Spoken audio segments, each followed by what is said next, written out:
సమిక్షేమ అభివృద్ధి కార్యక్రమాల ద్వారా జరగాలని అందుకే ఈరోజు కూడా కోరుకున్నాను.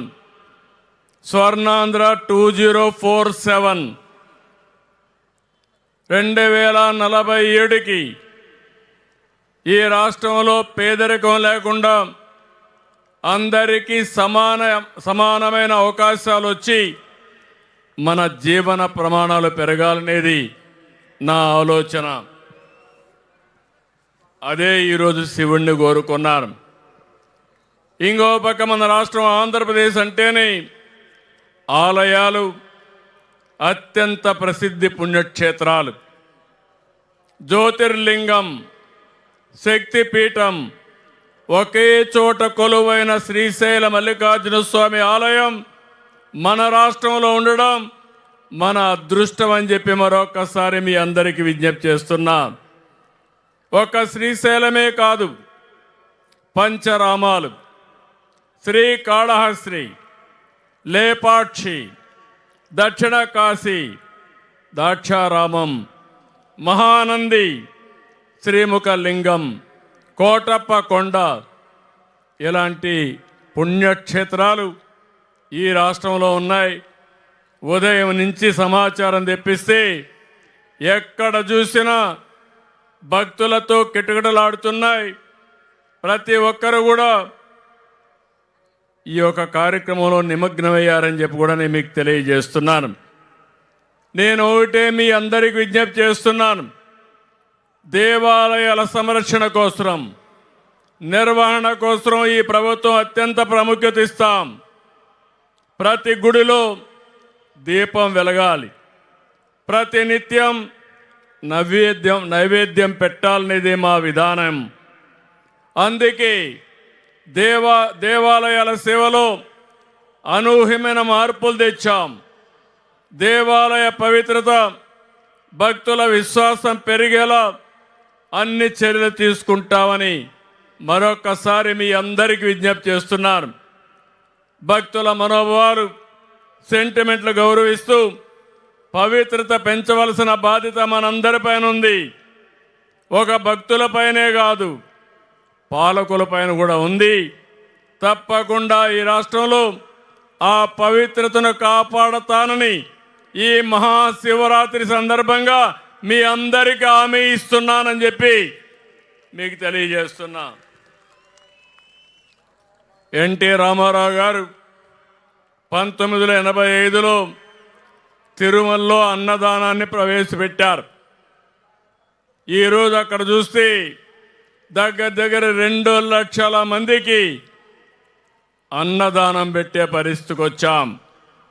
నేను ముఖ్యమంత్రి అయిన తర్వాత ప్రాణదానం అనే కార్యక్రమానికి శ్రీకారం చుట్టాం. శ్రీవారి సేవకులనే కార్యక్రమానికి శ్రీకారం చుట్టాం. ఇప్పుడు మీరు చూస్తే దేశం మొత్తం 5,000 దేవాలయాలు కట్టాలని, రాజధానిలో పెద్ద దేవాలయాలు కట్టాలని, ప్రపంచంలో ఎక్కడ హిందువులున్నా అక్కడ వెంకటేశ్వర స్వామి దేవాలయం ఉండాలనేది నా సంకల్పం. దానికోసం కృషి చేస్తానని మరొకసారి హామీ ఇస్తున్నాను.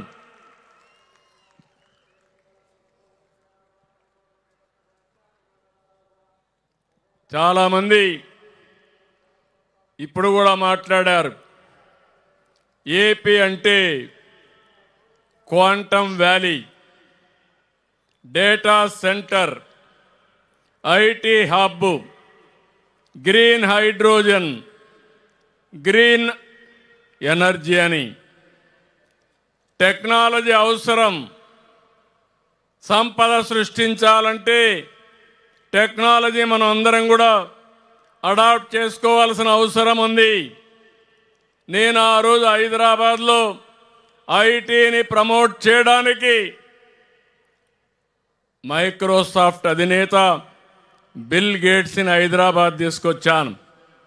ఈరోజు మళ్ళీ ఏఐ వచ్చింది, క్వాంటమ్ వచ్చింది, టెక్నాలజీ పెను మార్పులు తీసుకొస్తా ఉంది. మన జీవితాల్లో మార్పు వస్తుంది. అందుకని మళ్ళీ రేపు బిల్ గేట్స్ మన అమరావతికి వచ్చి మనకు చేయూతనిస్తాడని మరొక్కసారి విజ్ఞప్తి చేస్తున్నాను. అలాంటి కార్యక్రమానికి శ్రీకారం చుట్టాం. అయితే ఆంధ్రప్రదేశ్ రాష్ట్రం ఒక టెక్నాలజీలోనే కాదు, ఒక ఆధ్యాత్మిక కేంద్రంగా ఉంటుంది. టెంపుల్ టూరిజానికి తిరుగు ఉండదని మరొకసారి మీ అందరికీ తెలియజేస్తున్నాను.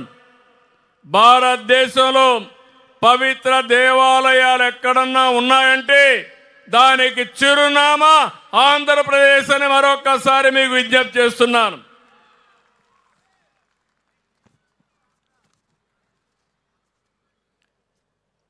దేవాలయాలకు, జాతరలకు బాగా ఇటీవల కాలంలో రద్దీ పెరిగింది.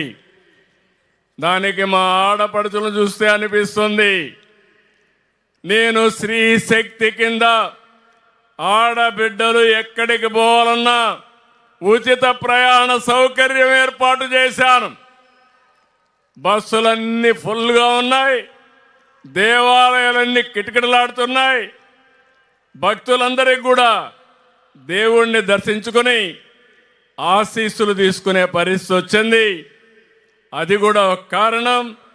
ఈరోజు మా ఆడబిడ్డలు ఎక్కడికి పోవాలన్నా ఎవరిని అడిగే పని లేకుండా ఈరోజు ఉచిత ప్రయాణ సౌకర్యం చేసే ఏర్పాటు కల్పించామని చెప్పి కూడా నేను మీకు తెలియజేస్తున్నాను.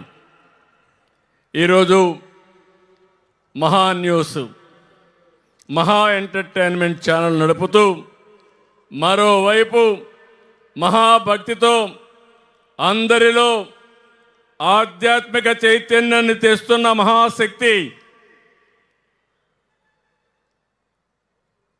మన వంశీ. ఆయనకు, ఆయన బృందానికి మనస్ఫూర్తిగా అభినందిస్తున్నాను. ఆదాయం కోసం మహా టీవీ రన్ చేస్తే భక్తి కోసం, దేవుని ఆశీస్సుల కోసం ఈరోజు ఆయన భక్తి ఛానల్ కూడా రన్ చేస్తున్నాడు. నేను పోయిన సంవత్సరం ఇక్కడ చూశాను.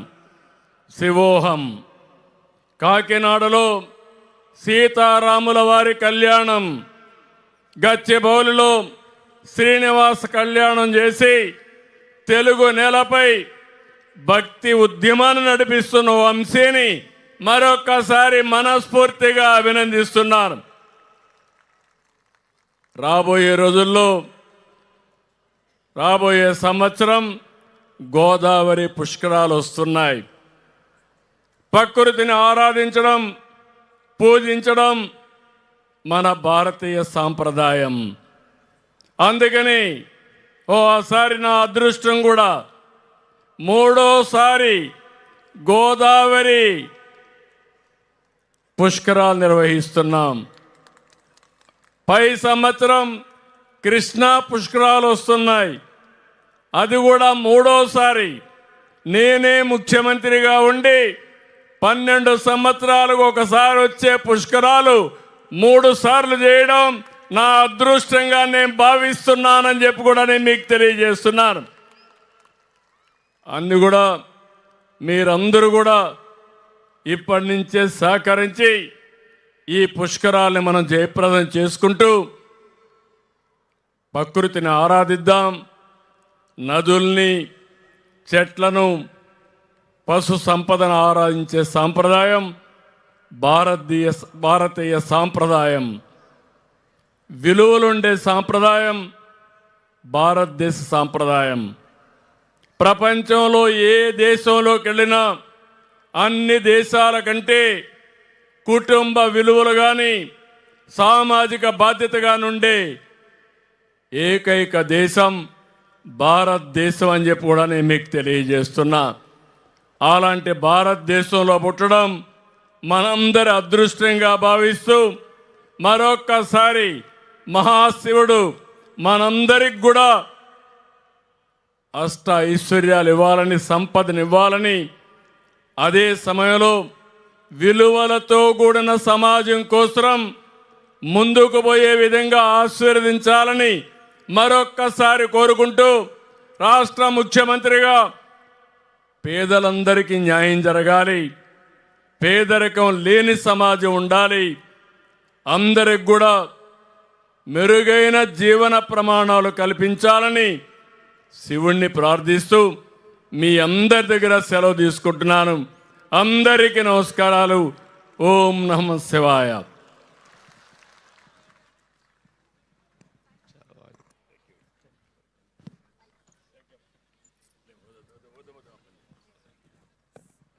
థ్యాంక్ యూ సార్, ధన్యవాదాలు. నిజంగా మనం ఇంకెవరినో ఆదర్శంగా తీసుకోనక్కర్లేదు. మన గౌరవనీయ ముఖ్యమంత్రి వారి జీవనశైలి, అలాగే వారు సాటి మనుషుల్ని చూసేటువంటి విధానం, వారు చేసేటువంటి అద్భుతమైనటువంటి పనులు, ఇవన్నీనే ఆదర్శంగా తీసుకుంటే సరిపోతుంది.